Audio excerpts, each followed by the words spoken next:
Hey guys, hope you're doing well. So we're going to get into our next lesson for the SAT. I want to make a quick announcement though. Uh, as of next week, I may be required to do lessons differently. My past setup of recording the lessons and having you guys watch them on your own time, as long as you do the assignments by certain dates, and reaching out to me for optional personal meetings.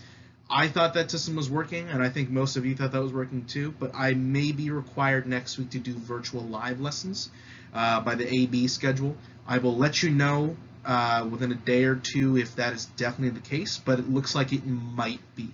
So please be prepared for the change. I will update you guys a little further as we keep going. Now, I know the SAT is a difficult set of concepts and topics for us to go over. I get it, but I'm going to try to do my best to make this relatively painless, but we do have to do some of the work. So I'm going to remind you guys, please make sure you're doing the work, and if you have questions about how to use the techniques or what specifically do I think you need to improve on as we do some of the practice sections, please let me know, and I will definitely help you. So far, a couple of you guys have reached out to me for basic, am I doing this assignment right type thing. For example, the last assignment, some of you asked, is it okay if I wrote on a doc or if I didn't actually highlight it? Yeah, that's fine. I know that we're trying to figure out how to do this virtually, so I am being relatively lenient in terms of the format in which I'm accepting things. That being said, please make sure that you're actually doing the work, and if you have questions, please let me know. Okay, so let's get started. Before we hit the actual content, a good way for us to dive in is to talk about this quote-unquote do now. As odd as it seems, it actually is a good segue into the lesson. Now, generally speaking, and if you want to do this for the record on your own and then refer back, you can pause the video now and then work on it yourself, and then we'll come back together. So anyways, when someone is lying, generally speaking, most experts agree that you can generally tell through some kind of sign that they're lying. Maybe it's a twitch in their eye. Maybe they don't look at you. Maybe they tap their foot. Maybe they talk very, very quickly, or maybe they talk really slowly. Maybe their face flushes. Generally speaking, there might be some kind of sign. I think that most people give some kind of sign that they're lying. If they know they're lying, even if it's really, really small. Now, some of you guys may be asking, what's the point? How does that have to do with SAT? Believe it or not, there are ways to figure out, if not what the right answer is on a test for the SAT, what wrong answers are by certain tells that some of the answers have. We're going to go over that today as a class. Now, before we dive into it, it's important that we understand these two terms, objectivity and subjectivity. Again, if you want to pause and try to figure this out on your own before we jump into it, that's fine. Generally speaking, objectivity is fact-based stuff, what's 100% right, wrong, and subjectivity is more opinion-based. Now, this lines in especially well with the SAT because the SAT, for however much I told you guys that it is an unfair test, it is definitely an objective test. Without objectivity, without it being fact, 100% yes or no questions, the SAT loses its relevance and its importance as a test. This is one of the big reasons why the essay section was made optional for the SAT, because there are ways to grade an SAT essay. There used to be a 12-point scale, but that being said, a lot of people thought it was unfair because depending on who's reading the essay, some people might be inclined to give another point or two for something they liked, and another person might be inclined to take away a point or two. And while that doesn't sound like a lot in the SAT, that can be a lot. That can be the difference between 150 points or so or 100 points. I'm exaggerating a little bit, but the sad thing is not by that much. So yes, the SAT has evolved and adapted and morphed over the years, so it is very much an objective test, however unfair it might be. Which means for you guys, for the reading sections and questions, there can only be one objectively right answer. There can only be one. Now, there might be answers that look good. There might be answers that seem like they're correct, but there's something about how either the answer is phrased or how the question is phrased that makes that answer 100% correct. If the SAT didn't do this, if they didn't have answers that were 100% correct, it wouldn't be a test that we base so many things off of for higher education. As we dive in, the way you apply this after what I teach you today is playing elimination games in the SAT.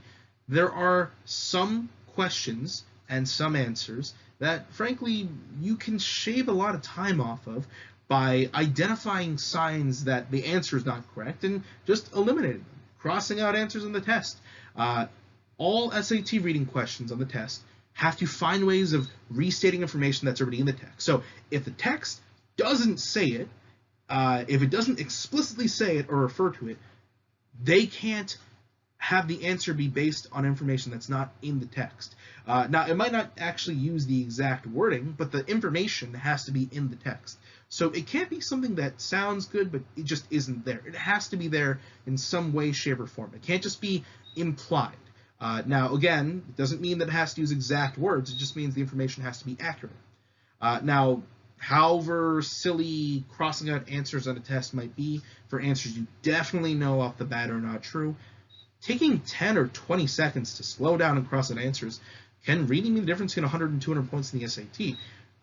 From personal experience, I have taken several practice sections and tests for the SAT where I was like, oh yeah, I know that answer, but then in my rush, because I'm trying to hit the time frame, I might forget that I don't think that answer is correct, and without really meaning to, because I've already noted in my head, oh, A's are the correct answer, but I'm really speeding up, and let's say B is the correct answer, but in my haste, I don't see anything wrong with A, so I just circle A really quickly and move on.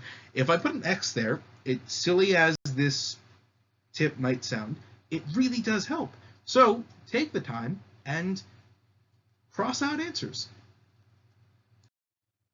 Now, I'm going to bring it to you guys in terms of how this technique works with a hypothetical example. So for a second, forget about the SAT. We're going to go through a hypothetical story scenario, and I'm going to demonstrate through this scenario what I'm talking about today in the SAT. Now, let's say we have this guy. His name is Greg. Let's say Greg's brother was found dead on April 26, 2019, and there was a knife in his brother's back, and on the knife, Greg's prints are on the knife, and Greg has no defensive wounds. So that's the scenario. Now, obviously, people are going to think, oh, Greg probably killed his brother. So we're going to dive into a couple different answers or excuses that Greg is going to provide, and we're going to demonstrate how they're incorrect and also how they resemble incorrect answer types in the SAT.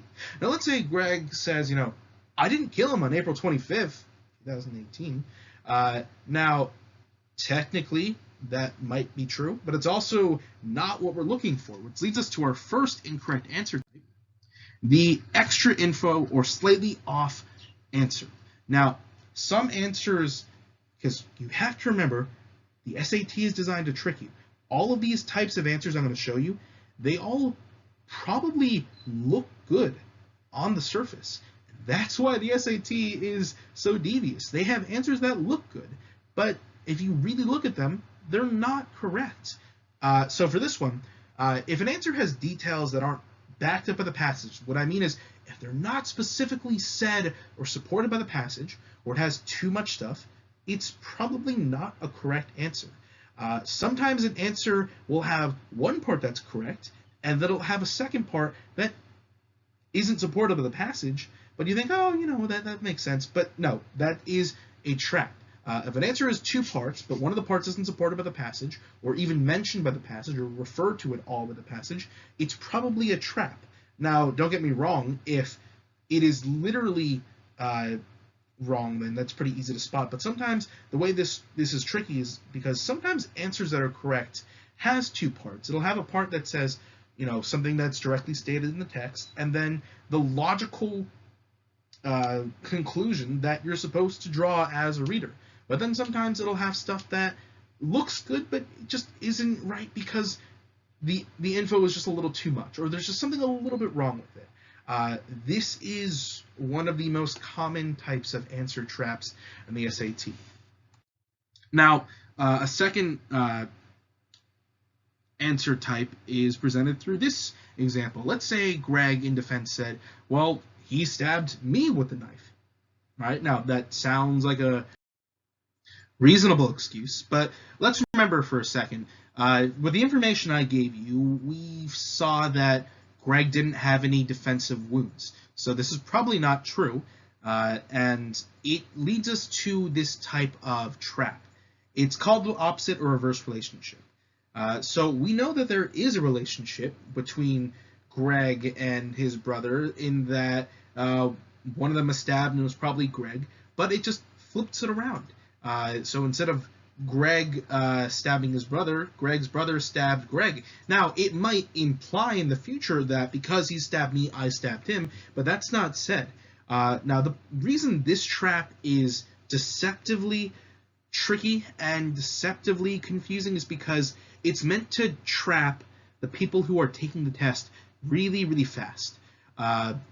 Sometimes you are in a hurry and you're trying to answer the questions really quickly, and an answer, let's say out of 5 answers, one of the 5 has the right words between 2 people or 2 concepts that are mentioned in the passage, and you think to yourself, has the right words, has the right people, maybe it's in the right order. This is the right answer. But here's the thing, you have to read the answers very carefully. That's why the PSA analogy, or rather the PSA strategy, requires you to analyze the answers. Because sometimes the answers is designed to trick you. In fact, most of the times the answers is designed to trick you. You have to also be aware of this. When one of the 5 answers looks correct, and you read it carefully, and you're like, wait a second, that's not the right order, or that's not the right relationship, it generally means that the correct answer has the information you're looking for, but it just flipped it out with different words that may or may not be in the passage. So just to be clear, to remind you guys, the answers need to be objectively correct. They need to be supported by evidence, but it doesn't have to be word-for-word evidence. They could flip it out for synonyms or almost identical concepts with words that just weren't used.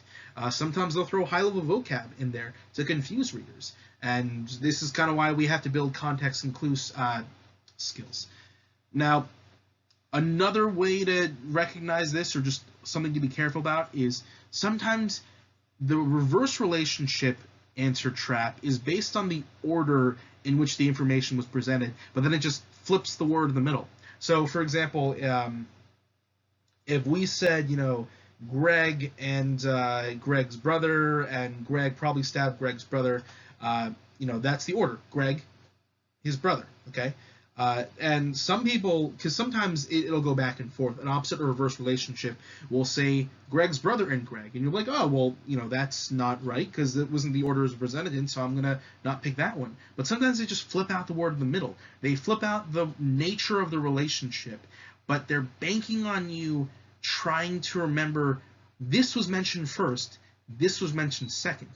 It is a really devious trap, and if you slow down and take 10 or 15 seconds to really read it, you will likely be able to catch it. But if not, this is something that's actually going to trip you up. So let's go on to the next scenario answer. Let's say Greg says in his own defense, what would you guys have done if he abused you? If you had a brother that was abusing you? Now, sure, is this a scenario that might get people to be sympathetic? Absolutely. But that brings us to our next trap. It is an irrelevant answer or a concept jumble. Now, this is a trap for people who read questions and answers, and they think a little bit too much. Now, obviously, on a test, you have to think very critically, but you don't want to draw conclusions where there is no evidence. You don't want to think outside too much. This relates both to how the answers are phrased and how the questions are phrased. I'm actually going to show you an example of how this works with the question about the Netflix stuff we did last lesson. Now, there are a couple ways to recognize the irrelevant or concept jumble trap.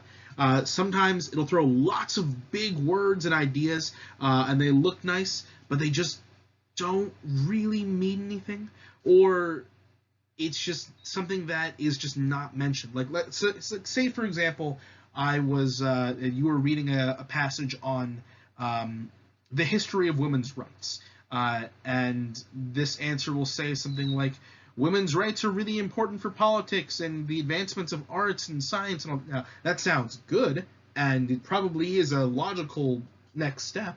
But if the passage is only talking about the history of women's rights, they're going to throw that in there for you to think, oh, well, if we're talking about women's rights, we have to be talking about what women's rights can do. But no, the passage is only talking about the history of women's rights. This sort of trap likes to throw things that you want to be true, but aren't related enough or just a little bit irrelevant, so it just doesn't match. Now, I'm going to remind you guys, don't choose answers just because they have keywords. Sometimes the correct answers have words that just weren't in the passage, but if you really stop and think about them, they are the correct answer. Sometimes the question is going to ask for something completely different, but it is confusing because, again, this kind of answer trap looks really good because it has a lot of big, powerful, important ideas, and you might actually even agree with those ideas. But you have to be really careful. You can't bring your own bias into the test. You have to base your answers off of evidence in the passages. Which leads us to our last trap, which is probably the most... this one probably hits the most people in terms of getting it wrong. So let's go with this example. He was threatening to kidnap my son. I had no choice. I had to stab him. I had to kill him. It was, defense. Now, again, sounds nice and everything. This is the plausible interpretation. This is probably the most difficult to notice because, technically speaking, this answer has the potential to be correct. It could admit to what you're saying and what the question is asking for, but it could be less correct than other answers. In fact, the plausible interpretation basically works by taking key terms out of a passage and phrasing in a way that is technically a correct answer, or it is a good answer. But here's the thing. A lot of questions do one of two things. They either ask you for the best answer, which implies that even though this answer is good and it could be correct, because another answer exists that's even better, you shouldn't pick this answer. Or it could be saying, what is the author specifically asking for? Now, this is really tricky because sometimes there are two answers that could be correct, and you're like, you know what? I agree with this one a little bit more, but it's not asking what you agree with more often. It's asking what the author is thinking, or what the passage is directly saying or not directly saying. And it can be really confusing because it looks really good, and without the better answer, it could be correct, which is why you have to focus on direct evidence. Sometimes a plausible interpretation is a very good answer, but it's only specific about one certain thing, and it only focuses on one small detail. Now, we're going to use this example and question and set of answers that we talked about last lesson. If you remember from last time, the answer for this question is E. Now, I'm going to break into each of the answers and talk about what category each of the answers falls into. But before I do that, if you want to pause and try this on your own before I explain to you what it is, go ahead and pause. If not, let's keep going.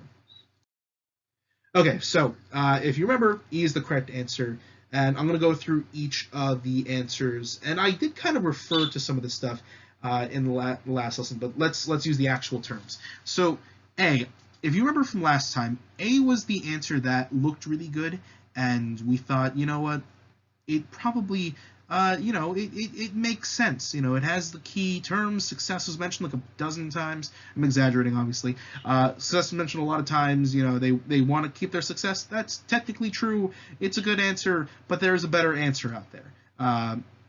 Now, if we go to B, B says, according to the author, Netflix's primary concern is to make sure employees don't think of the job as one they will have for life. It is an irrelevant type answer. Now, technically, it is there in the passage, but it's irrelevant because the question is asking us to think about, according to the author, Netflix's primary concern is. Now, and this is something you have to be careful about. Sometimes the SAT is banking on you having personal knowledge or experience or opinions about the questions and answers. So let's say hypothetically, and I'm pretty sure none of you have ever worked for Netflix, but let's say you take the test and you, surprise, surprise, have worked for Netflix. Or you have a relative or a friend who's worked at Netflix and you know what their experience is like. And let's say your relative or your friend happened to tell you, oh man, they were really clear that this is a very temporary job and we shouldn't think of this as a lifelong tenure type thing. Now, you might go into the test remembering that. And you're like, okay, I know someone that this was true for. So it has to be the best answer. But the question isn't asking, what do you think? The question isn't asking, what is, because it might actually be true. That's the really tricky part. It could be true that your answer is correct in real life, but it's not asking what's in real life, it's asking what the author has said. That's a really important distinction. So C is the opposite reverse relationship type answer. Okay, so according to the author, Netflix's primary concern is to have employees that will come to work on time, stay late, and show loyalty to the company. Now, if you really look at this one's probably the easiest one to see that it's not correct, because the passage pretty much directly says they don't want employees to think these things. But if you're speeding through this question, you'll see this almost exact phrase in there, and you'll think, you know what? Yes, almost word for word, this is what we want. You have to be careful. Reverse relationship, it has the right words, just in the wrong order, in the wrong relationship. D is another answer we have to be careful about. It is the extra info, slightly off type answer, because D says to ensure customer satisfaction. Now, it makes sense if you think about it. You're like, yeah, I would think a company's, one of their primary concern, one of the biggest concern is to ensure customer satisfaction, because if customers are happy, then, we make more money. And maybe that's true in real life. But we have to remember, the question is asking us, according to the author, which means according to the passage, Netflix's primary concern is this. So it might be true, and it makes sense, but it just has a little bit more than what we're looking for, and it wasn't supported by the passage, really. And E is the correct answer, in comparison to A, because we have the idea of successful, but we have this idea of relatively successful results. If you remember last time, there was emphasis on the word success in the passage. Success was italicized, which means there was extra importance assigned to it. Netflix is very important, or rather, Netflix is very concerned with having success and the results that show the success. Now, it's relative, absolutely, because if you remember in the passage, it talked about how the employees in that scenario did well, but they didn't care about them doing well at one time. They cared about better and better and better results and what the situation needed for their results. Now, you might have missed that particular story example if you were speeding through and doing the summarization techniques that I said. So if you're not super sure, again, you can always go back. You can go back for 20 seconds or 30 seconds, scan it really quickly, look for a specific blurb, and say, okay, yeah, there is something that refers to relatively. Now, before I get to the actual assignment for this lesson, I'm going to say this. We have covered a good portion of the content on the list that I'm providing through this slide. We've talked frankly, I haven't really talked about them, but I have used more analogies that I can count on my lessons. We've talked about analysis. I think we briefly mentioned Foreshadowing and Gatsby. We talked about theme. We talked about thesis, particularly thesis statements. We talked about inferring and mood and tone and symbolism. And some of the things on this list I didn't specifically cover because I assumed that you had covered them in previous English classes. But here's the thing. Sometimes a couple of these concepts are a little challenging or difficult to understand, or frankly, maybe you haven't covered it before or haven't learned it before. So while this is not part of the assignment, if there are a couple things on this list that you don't know and you would like me to explain, please send me an email or write it and submit it with your assignment so I know I need to talk to you about it. I might mention it in the actual lesson. If enough of you say, Mr. Kim, I don't know what an idiom is, or I don't know what a paradox is. And if most of the class says they don't know what it is, I might dedicate a little time to explaining it. Or if it's just you, and that's fine, I don't want to embarrass you, I'll reach out to you separately, or if those are only like 5 or 6 of you, maybe I'll reach out to you separately, and I'll set up a meeting, or I'll explain it through email. That's totally fine. So again, if you don't know something on this list, and you're not sure, and you just have never seen it before, or just are really shaky on it, please let me know. Your actual assignment is this. I have put a practice section of a reading comprehension section with 10 questions. You're going to answer the 10 questions, and you're going to read the section. I recommend you use the strategy with the reading stuff with the PSA that we tried last time, but I'm not going to force it for a couple of reasons. One, I can't see if you're actually doing it, and two, while it is a very good strategy, it is not the only good strategy. If you have a strategy that works better, try it. Now, for each question and answer, I am going to ask that you explain why you chose that answer and why you didn't choose the other answers. I want an explanation for each answer that you picked and each answer that you didn't pick. So just a couple of words or sentences that explain for each question. Now, I'm going to address something very plainly to you guys. I am aware that you can find the answers to the practice sections I will assign you on the internet. I am very aware.